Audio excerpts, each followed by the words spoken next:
Hello friends, कैसे हैं आप लोग। मैं एक बार फिर से सीए रोहित बिश्नोई और आपके लिए लाया हूं बहुत ही अच्छी गुड न्यूज़ जिसका आपको बेसब्री से इंतज़ार था।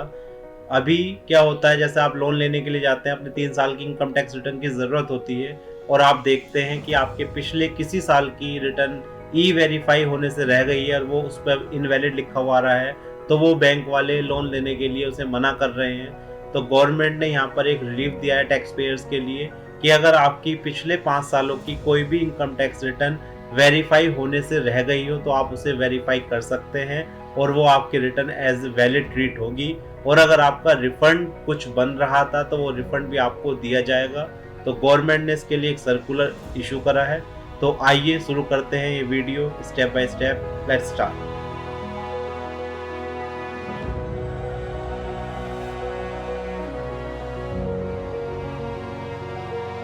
ये सर्कुलर जो है 13 जुलाई 2020 को आया है।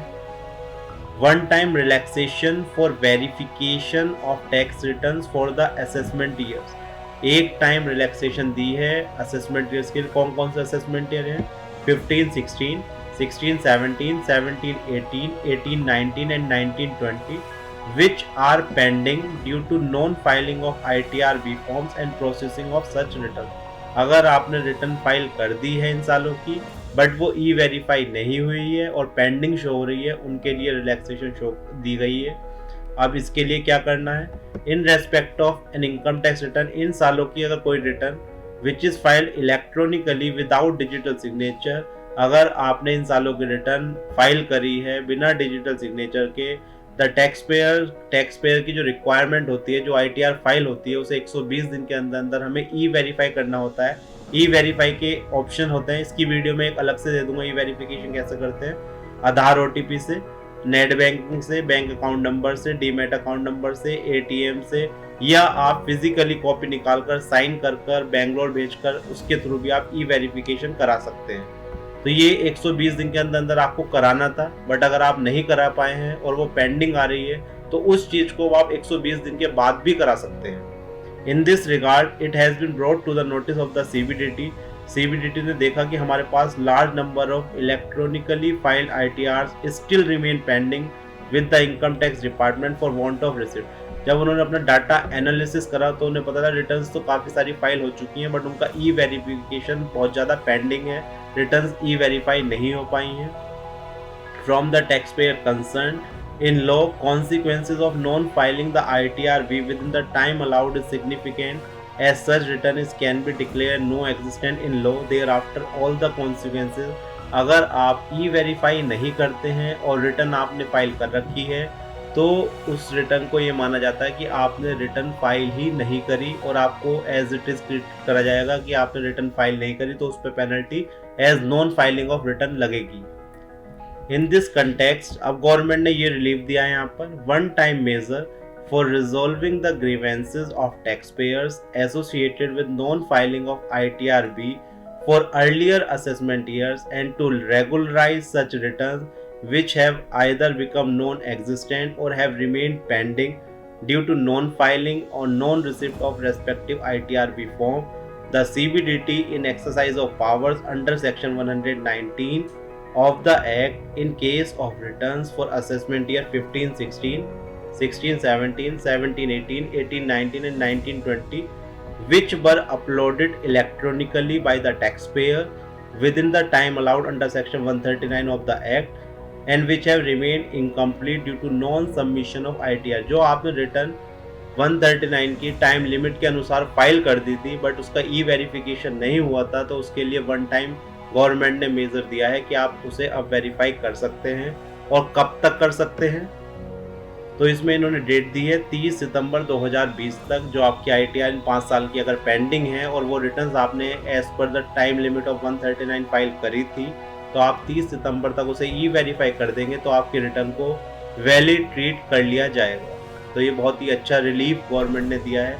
अब दूसरा क्वेश्चन इसमें ये आता है कि अगर आपने रिटर्न फाइल कर दी थी और उसमें रिफंड बन रहा था तो क्या उसे ई वेरीफाई करने का वो रिफंड भी मिलेगा? तो हाँ, तो गवर्नमेंट ने इसकी सुविधा भी यहाँ पर दी है। आइए पढ़ते हैं आगे। यहाँ पर एक चीज़ और बताइए, ये relaxation shall not apply in those cases ये रिलैक्सेशन उन केसेस में अप्लाई नहीं होगी जहां पर डिपार्टमेंट ने ऑलरेडी कोई एक्शन ले लिया है या नोटिस दे दिया है क्लाइंट को, तो वहां पर ये वाली रिलैक्सेशन अप्लाई नहीं होगी। आप इस चीज को पढ़ सकते हैं। However this relaxation shall not apply in those cases where during the intervening period income tax department has already taken recourse to any other measure as specified in any act for ensuring filing of tax return by the taxpayer concerned after declaring the return as non existent। अगर department ने already proceeding start कर दी हैं तो उसके लिए ये relief नहीं मिलेगा।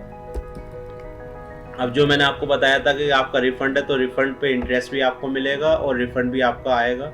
गवर्नमेंट ने यहाँ पर दिया further CBDT also relaxes the time frame for issuing the intimation as provided in second proviso to subsection 1 of section 143 of the act and direct that such return shall be proceed. जो भी आप return 30 सितंबर तक verify कर देंगे पिछले 5 सालों की, और तो इसका इंटीमेशन का गवर्नमेंट ने टाइम बढ़ा दिया है। इसका इंटीमेशन 31 दिसंबर 2020 तक आ जाएगा, और जो भी रिफंड होगा and the intimation of processing of such return shall be sent to the taxpayer concerned as per the laid down procedure, or in refund cases while determining the interest provision of section 244A2 of the act apply। यानी आपका refund भी मिलेगा, आपको interest भी मिलेगा। तो ये government की तरफ से एक बहुत ही वेलकम स्टेप है। In the case the taxpayer concerned does not get his return regularized by furnishing a valid verification by 30 necessary consequences as provided, अगर आप इसके बाद भी नहीं कर पाए तो आपकी रिटर्न इनवैलिड रहेगी। उसके बाद कोई भी एक्ट में कोई ऑप्शन नहीं है कि आपकी रिटर्न को इनवैलिड से वैलिड हो सके। तो ये गवर्नमेंट ने एक बहुत अच्छा रिलीफ दिया है।